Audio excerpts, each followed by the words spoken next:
أعوذ بالله من الشيطان الرجيم. بسم الله الرحمن الرحيم. قل هو الله أحد الله الصمد لم يلد ولم يولد ولم يكن له كفوا أحد. صدق الله العظيم. قل هو الله أحد. آپ کہہ دیجئے کہ وہ ذات پاک اللہ ایک ہے، اللہ الصمد،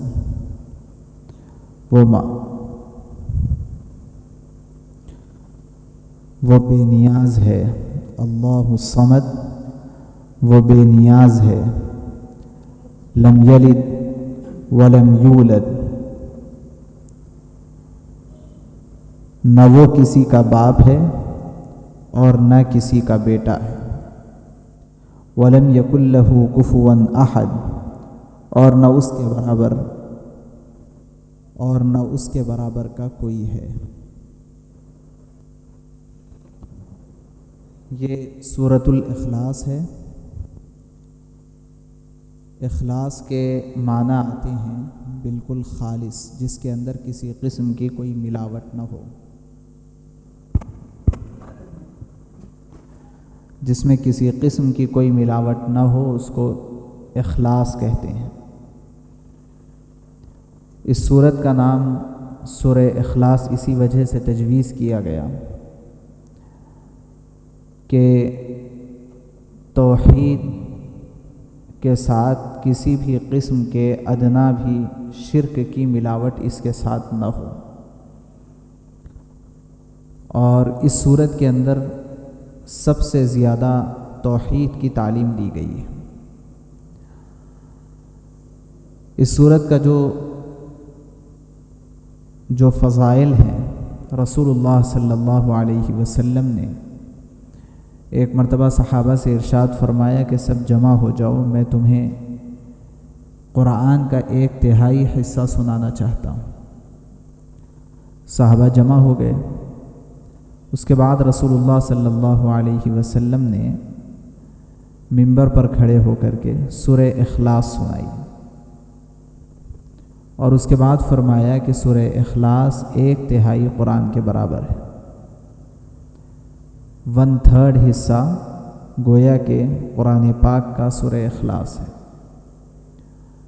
یہی وجہ ہے کہ اگر ایصال ثواب کرنا ہو تو اس موقع پر کہا جاتا ہے کہ 3 مرتبہ سورہ اخلاص پڑھیں اور اللہ سے دعا کریں،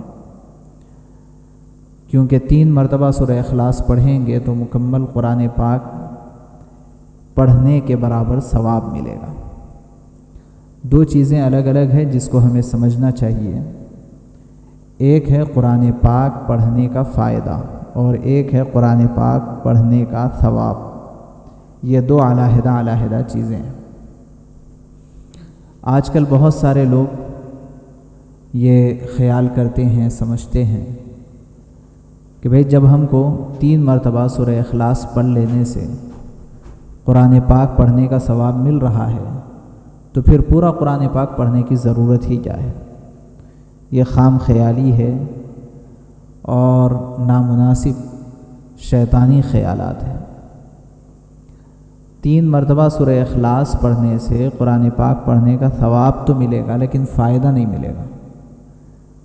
جو اللہ تبارک و تعالیٰ نے ہمارے لیے بے شمار ہدایت کے اسباق قرآن پاک کے اندر چھپا رکھے ہیں، وہ ہدایت کے اسباق جب تک ہم قرآن پاک پڑھیں گے نہیں، اس کو سمجھیں گے نہیں، اس وقت تک وہ ہدایت کے اسباق ہم کو ملیں گے نہیں۔ اس لیے ثواب کا مل جانا ایک علیحدہ کام ہے، ایک علیحدہ چیز ہے، اور قرآن پاک کے ذریعے سے ہماری فکری تربیت ہونا، ہماری عملی تربیت ہونا اور اس زندگی کے اندر اس کا فائدہ حاصل ہونا، یہ ایک علیحدہ کام ہے۔ اس وجہ سے یہ نہیں سمجھنا چاہیے کہ اب ہمیں پورے قرآن پاک پڑھنے سے چھٹی مل گئی، صرف سورہ اخلاص یاد کر لو بس سب کی طرف سے کافی ہو جائے گا، ایسی بات نہیں ہے۔ ایک صحابی تشریف لائے رسول اللہ صلی اللہ علیہ وسلم سے کہنے لگے کہ مجھے سورہ اخلاص سے بہت محبت ہے۔ تو آپ صلی اللہ علیہ وسلم نے فرمایا کہ تمہاری سورہ اخلاص سے جو محبت ہے یہ تمہارے لیے کافی ہے، یعنی تمہارے دنیاوی اور اخروی مصیبتوں کے لیے یہ کافی ہے۔ یہ سورہ اخلاص کی محبت تم کو دنیاوی اور اخروی پریشانیوں سے نجات دلائے گی۔ یہی وجہ ہے کہ رسول اللہ صلی اللہ علیہ وسلم خود بھی عمل کیا کرتے تھے اور دوسروں کو بھی آپ نے ترغیب دی ہے کہ رات میں سوتے وقت تینوں قل پڑھ کر کے اپنے ہاتھ پر پھونک کر سارے جسم پر ہاتھ پھیر لیا کریں۔ اس کی وجہ سے جو بلائیں اور مصیبتیں ہیں اللہ تبارک و تعالیٰ اس سے حفاظت فرمائیں گے۔ بہرحال بہت ہی فضیلت والی اور بہت ہی جامع ترین اور انتہائی مختصر ترین یہ صورت ہے، اور اس صورت میں اللہ تبارک و تعالیٰ نے توحید کا سبق دیا ہے۔ توحید کے لیے ایک ہے اس کے مثبت معنی، پازیٹیو تھنکنگ، اور دوسرے ہے توحید کا مخالف معنی یعنی شرک۔ تو جو سورہ کافرون پیچھے گزرا ہے، اس سورہ کافرون میں شرک سے براءت کا اظہار ہے، اور سورہ اخلاص میں توحید کے اس بات کے معنی ہے۔ اسی لیے رسول اللہ صلی اللہ علیہ وسلم کا معمول تھا کہ آخری نماز میں اور پہلی نماز میں یہی سورہ کافرون اور سورہ اخلاص کی تلاوت فرماتے تھے۔ وتر کی آخری 2 رکعتوں میں آپ سورہ کافرون اور سورہ اخلاص پڑھا کرتے تھے، اور فجر سے پہلے کی 2 سنتوں میں سورہ کافرون اور سورہ اخلاص پڑھا کرتے تھے، تاکہ اس بات کا اعلان ہو اور اللہ کے سامنے اس بات کا ہم ثبوت پیش کریں کہ اے اللہ، دن ختم ہوتے وقت بھی ہم شرک و بت پرستی سے پناہ مانگتے ہیں اور اس سے براءت کا اظہار کرتے ہیں، اور توحید کو ہم مانتے ہیں اور اس کو ایکسیپٹ کرتے ہیں، اور جب دن شروع ہو رہا ہو تو اس وقت بھی اس بات کا اعتراف کرنے کے لیے فجر کی 2 سنتوں کے اندر رسول اللہ صلی اللہ علیہ وسلم ان دونوں صورتوں کو اہتمام سے پڑھا کرتے تھے۔ اسی لیے ان نمازوں کے اندر ان صورتوں کا پڑھنا مسنون بھی قرار دیا گیا۔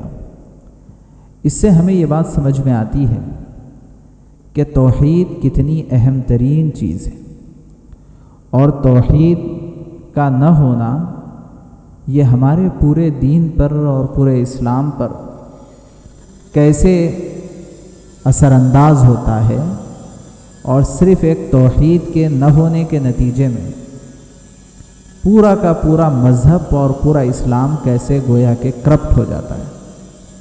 یہ ہمیں اس سے سمجھ میں آتا ہے کہ اگر ہم اللہ تبارک و تعالیٰ کو نعوذ باللہ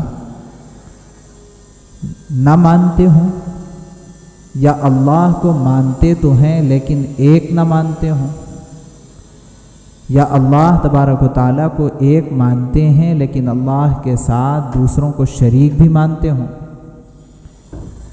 یا یہ ہے کہ ہم اللہ تبارک و تعالیٰ کو ایک بھی مانتے ہیں، اس کے ساتھ کسی اور کو شریک نہیں، لیکن صفات میں کسی اور کو شریک مانتے ہوں، تو یہ سب کی سب چیزیں توحید کے خلاف ہیں۔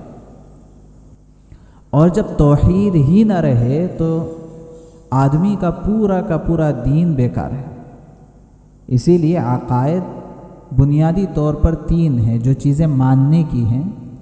ان میں نمبر 1 ہے اللہ کو ماننا، اور اللہ کو بھی توحید کے ساتھ ماننا۔ دوسرے ہے رسول اللہ صلی اللہ علیہ وسلم کی رسالت کو ماننا، اور تیسرے ہے آخرت کو ماننا۔ یہ 3 بنیادی عقائد ہے، ان میں سے ایک کے اندر بھی کمزوری ہے تو آدمی مسلمان نہیں ہو سکتا۔ اور یہ جو عقائد ہیں ان میں سے تمام کے تمام عقائد اگر ہم غور کریں تو انتہائی لاجیکل ہے۔ توحید یہ ایک بہت ہی بنیادی عقیدہ ہے۔ اگر آپ توحید کو نہیں مانتے ہیں تو ایک بالکل بنیادی عقیدے سے آپ پیچھے ہٹ رہے ہیں، اور آپ کے لیے اس کے بعد کوئی اور لاجیکل راستہ ہے ہی نہیں۔ توحید کو چھوڑ کر کے کوئی لاجیکل راستہ نہیں۔ ایسا ہو ہی نہیں سکتا کہ آپ بہت سارے معبودوں کو مانیں اور یہ کوئی لاجک ہو، ایسا ہو ہی نہیں سکتا۔ اللہ تبارک و تعالیٰ نے اس صورت میں توحید کا ذکر کیا کو بیان کر کے اس بات کی جانب اشارہ کیا کہ رسول اللہ صلی اللہ علیہ وسلم نبی برحق ہیں، اسی لیے آپ کو کہنے کے لیے فرمایا کہ لوگوں سے یہ آپ کہہ دیجئے قل هو اللہ احد، وہ اللہ ایک ہیں۔ احد کے معنی آتے ہیں ایک، ایسے ہی عربی میں ایک اور لفظ استعمال ہوتا ہے واحد، اس کے معنی بھی ایک۔ لیکن واحد اور احد کے درمیان فرق کیا ہے، یہ فرق ہمیں سمجھنا چاہیے۔ واحد وہ ایک ہوتا ہے جس کا کوئی دوسرا بھی ہوتا ہے، اسی لیے جو گنتی ہوتی ہے وہ گنتی میں پہلے عدد کو احد نہیں کہتے، پہلے عدد کو واحد کہتے ہیں۔ کیوں؟ اس لیے کہ وہ واحد کے بعد دوسرا اثنان آتا ہے، ثلاثہ، اربعہ، خمسہ، یہ وہ ایک ہے جس کا دوسرا، تیسرا، چوتھا، پانچواں آ سکتا ہے۔ لیکن ایک اور معنی ہے ایک ہونے کے، جس کو ہم اردو زبان میں یکتا بھی کہہ سکتے ہیں۔ ایک ہے ایک اور ایک ہے یکتا، یہ احد ہے۔ احد وہ کہلاتا ہے جس کا کوئی ثانی ہو ہی نہیں سکتا، یعنی آپ اس کو امیجن بھی نہیں کر سکتے کہ اس ایک کا کوئی دوسرا بھی ہے اور اس ایک کا کوئی ثانی بھی ہے، آپ اس کو امیجن بھی نہیں کر سکتے۔ اس کو ہم اردو زبان کے اندر کہتے ہیں یکتا۔ ایک اور یکتا، یہ دونوں کے اندر بہت بڑا فرق ہے۔ اللہ تبارک و تعالی ایک ہے، قرآن پاک نے یہ نہیں فرمایا، بلکہ اللہ تبارک و تعالی یکتا ہے، قرآن پاک نے یہ فرمایا ہے۔ یعنی قرآن نے یہ نہیں کہا قل هو اللہ واحد، یہ نہیں کہا، بلکہ یہ کہا قل هو اللہ احد۔ آپ کہہ دیجئے کہ اللہ تبارک و تعالی ایک ہے، یکتا ہے، یعنی یہ بات تصور سے بھی باہر ہے کہ اللہ تبارک و تعالی کا کوئی دوسرا ہو، یا ایسا نہیں ہو سکتا کہ مختلف اجزاء سے مل کر کے یہ بنا ہو کہ اس کے اجزاء کو الگ الگ کر دیا جائے تو وہ کئی بن جائے، ایسا نہیں ہو سکتا۔ تو اللہ کی ذات کے اعتبار سے اللہ ایک، ایسے ہی صفات کے اعتبار سے بھی وہ ایک ہی ہیں۔ یہی وجہ ہے کہ اس کا جو شان نزول ہے وہ یہ ہے کہ کفار و مشرکین کو یہ بات سمجھ میں نہیں آتی تھی، کیونکہ وہ بہت سارے معبودوں کی عبادت کیا کرتے تھے، ان کو یہ بات سمجھ میں نہیں آتی تھی کہ اللہ ایک ہے۔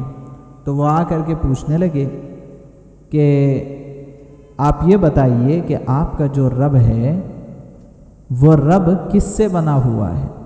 وہ پیتل سے ہے کہ لوہے سے ہے؟ کہ کیونکہ وہ اپنے پاس اسی طرح کے مٹی کے، پیتل کے، لوہے کے بت بنا کر کے رکھے ہوئے تھے، تو ان کو یہ بات سمجھ میں نہیں آتی تھی کہ اللہ تبارک و تعالیٰ کس سے بنے ہوئے ہیں۔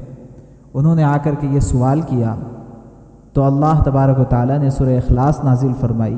اس کے اندر لفظ احد کہا گیا ہے، کیونکہ اگر پیتل، لوہے وغیرہ کے بنے ہوئے ہوں تو اس کے کئی ٹکڑے بن جاتے ہیں، اور جب کئی ٹکڑے بن جائیں تو اس کی تجزی ہو جائے گی، اس کے لیے واحد کا لفظ استعمال ہو سکتا ہے۔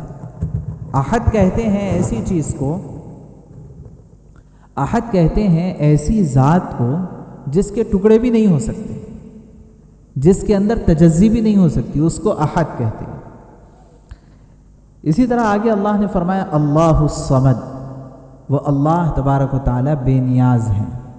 الصمد کے جو معنی ہے یہ صرف بے نیاز ہونے کے نہیں، اس ذات کو صمد کہا جاتا ہے جس کے ہر کوئی محتاج ہو اور اس کو کسی کی ضرورت نہ ہو، اس کو صمد کہتے ہیں۔ اللہ تبارک و تعالیٰ کی ہر کسی کو ضرورت ہے، لیکن اللہ کو کسی کی ضرورت نہیں ہے، ایسی ذات کو صمد کہتے ہیں۔ ہم سب ہر حال میں اللہ تبارک و تعالیٰ کے محتاج ہیں، لیکن اللہ ہمارے محتاج نہیں، وہ کسی کا محتاج نہیں ہے، وہ واجب الوجود ہے، اللہ الصمد۔ آگے فرمایا لم یلد ولم یولد، نہ وہ کسی سے پیدا ہوئے نہ ان سے کوئی پیدا ہوا، نہ وہ کسی کے باپ ہے نہ وہ کسی کے بیٹے ہیں۔ اب ہم اگر یہ سوچنا چاہے کہ بھئی پھر ہے کیا، بعض مرتبہ یہ خیال آتا ہے کہ ہاں ٹھیک ہے، ان سے کوئی پیدا نہیں ہوا، وہ کسی سے پیدا نہیں ہوئے، مگر یہ کیسے ہوا، کیسے وجود میں آئے؟ اس کو کہتے ہیں واجب الوجود۔ واجب الوجود یعنی جس کے وجود میں آنے کے لیے کوئی ریزن بیان نہ کیا جا سکتا ہو، کوئی اس کی وجہ بیان نہ کی جا سکتی ہو، کوئی اس کی علت بیان نہ کی جا سکتی ہو، اس کو کہتے ہیں واجب الوجود۔ اللہ تبارک و تعالیٰ ہے واجب الوجود، یعنی ہمیں یہ مان کر کے چلنا ہے کہ بھئی میموری بہت چھوٹی ہے اور ڈیٹا بہت بڑا ہے، یہ اتنا بڑا ڈیٹا اتنی چھوٹی میموری میں نہیں آ سکتا، پہلے یہ مان کے چلنا ہے، تبھی جا کر کے ہم کو یہ بات سمجھ میں آئے گی۔ اور یہ اللہ تبارک و تعالیٰ نے قرآن پاک میں سب سے پہلے ہمیں منوایا ہے کہ قرآن شروع ہوتا ہے الف لام میم سے۔ اور کیا معنی ہے الف لام میم کے؟ کسی کو پتہ نہیں؟ الف لام میم کیا معنی؟ پتہ نہیں، یہی اس کا معنی ہے۔ کاف ہا یا عین صاد کیا معنی؟ نہیں پتہ۔ حامیم کیا معنی؟ نہیں پتہ۔ تو قرآن پاک کا آغاز ہو رہا ہے الف لام میم سے، وجہ یہ کہ پہلے یہ بات تسلیم کرو، مانو کہ ہمیں پتہ نہیں ہے۔ تو پتہ نہیں ہے تو کتنا کب پتہ چل سکتا ہے؟ جتنا ہمیں معلوم ہے اور جتنی ہمیں عقل ہے اتنی ہی بات سمجھ میں آ سکتی ہے، اس سے آگے کی ہمیں سمجھ میں نہیں آ سکتی۔ جب ہم یہ بات مان لیں گے کہ اس سے آگے کی بات ہمیں سمجھ میں نہیں آئے گی، تبھی جا کر کے یہ بات ہمارے لیے آسان ہے کہ ہمیں اتنا تو سمجھ میں آ سکتا ہے کہ ساری کائنات کیا ہے، اس کا بنانے والا کون ہے، ہمیں یہ تو سمجھ میں آ سکتا ہے وہ بنانے والے کا بنانے والا کون ہے، یہ چھوٹی میموری بڑا ڈیٹا ہے۔ یہاں پر ماننا ہے کہ ہمیں یہ سمجھ میں آ ہی نہیں سکتا۔ بھائی اس دنیا کے اندر ابھی تک بہت بے شمار چیزیں ہیں، انسان نے ابھی تک جتنی دنیا پر ریسرچ کیا ہے، یہ پوری دنیا کا ایک بہت ہی چھوٹے سے چھوٹا حصہ بھی نہیں ہے۔ ابھی تک بے شمار جنگلات ایسے ہیں، وہاں تک تو ہم پہنچے بھی نہیں۔ ارے اس سے زیادہ ہماری کمزوری اور کیا ہے کہ ہمیں بہت لمبے عرصے تک پتہ نہیں تھا کہ 7 سمندر کے ادھر امریکہ نامی کوئی اور ملک بھی ہے، ہمیں ہی پتہ نہیں تھا، یہاں والوں کو پتہ ہی نہیں، وہاں والوں کو یہاں کا پتہ نہیں۔ یہ تو ابھی کچھ دن پہلے کا انکشاف ہے اور اس کے بعد ہم یہاں پہنچ سکے۔ تو ہماری تحقیق تو بہت کمزور ہے، ہمارا دماغ تو بہت کمزور ہے، اس کے ذریعے سے سب کچھ سمجھ میں آ جائے کیا ضروری ہے؟ اس لیے سب سے پہلے تو یہ ماننا ہے کہ مجھے سمجھ میں آنا کوئی ضروری نہیں۔ اس لیے میں اتنا سمجھ سکتا ہوں کہ ساری دنیا کا پیدا کرنے والا اور سارے عالم کا کریٹر تو اللہ ہیں، لیکن اللہ تبارک و تعالیٰ کو کس نے بنایا، کیسے وہ وجود میں آیا، یہ مجھے پتہ نہیں ہے اور نہ مجھے پتہ چل سکتا ہے۔ ہم یہ مانیں گے کہ اللہ ہمیشہ سے ہے، ہمیشہ رہے گا۔ سمجھ میں آئے تب بھی مانیں گے، سمجھ میں نہ آئے تب بھی مانیں گے، کیونکہ اگر یہ نہیں مانتے ہیں تو اس کے علاوہ کوئی اور لاجک ایسی ہے بھی نہیں جس کو ہم مان سکیں۔ کیا مانیں گے؟ اب ہم نے مان لیا کہ بھئی چلو اللہ کو بھی پیدا کرنے والا کو، پھر اس کو پیدا کرنے والا، آپ کو ایسے ہی چلنا پڑے گا نا۔ تو جہاں جا کر کے آپ رکیں گے وہی اللہ، جہاں جا کر کے رکیں گے وہی اللہ۔ اور اسی اللہ کے ہم قائل ہیں کہ اس نے سارے عالم کو بنایا ہے اور اس کو کسی نے نہیں بنایا، وہ ہمیشہ سے ہے، ہمیشہ رہے گا۔ لم یلد ولم یولد ولم یکن لہ کفوا احد، اور کوئی اس کا ہمسر نہیں، کوئی اس کا برابر کا نہیں۔ لیس کمثلہ شیء، قرآن پاک میں اللہ نے فرمایا ہے کوئی اس کا ہمسر نہیں۔ کیا مطلب ہے؟ مثل کے معنی طرح، جیسا، اور اس مثل کے اوپر بھی اللہ نے کاف تشبیہ کو داخل کیا ہے۔ کیا مطلب ہے؟ کہ اس کے جیسے کا جیسا بھی کوئی نہیں ہو سکتا۔ لیس کمثلہ شیء، اس وجہ سے ہم اس کے بندے ہیں، اور بندے کا کام یہ ہے کہ جو کہا جائے وہ مانا جائے، یہ بندے کا کام ہے۔ اللہ تبارک و تعالی نے اس صورت کے اندر ہر قسم کے شرک کی نفی کی ہے اور ہر قسم کی توحید کو بیان کیا ہے۔ اگر بندہ یہ توحید کو مان لیتا ہے تو آگے کے سارے مراحل اس کو ماننا آسان ہوتا ہے۔ جب اس نے اللہ کو ہی نہیں مانا تو اب وہ رسول کی رسالت کو کیسے مان سکتا ہے، آخرت کو کیسے مان سکتا ہے جس نے اللہ کو ہی نہیں مانا؟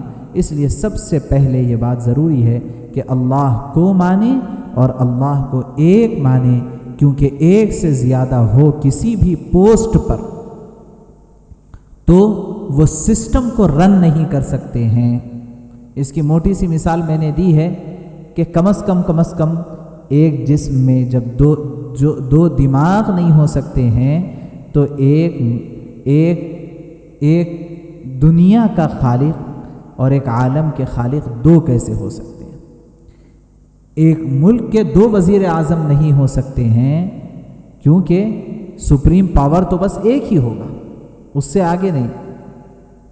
تو ایسے ہی اللہ تبارک و تعالیٰ ایک سے زائد کیسے ہو سکتے ہیں؟ اس لیے اگر ہم یہ نہ مانیں تو اس کے علاوہ ماننے کی کوئی اور لاجک ہے بھی نہیں، اس لیے اس کے علاوہ کوئی اور چارہ نہیں ہے۔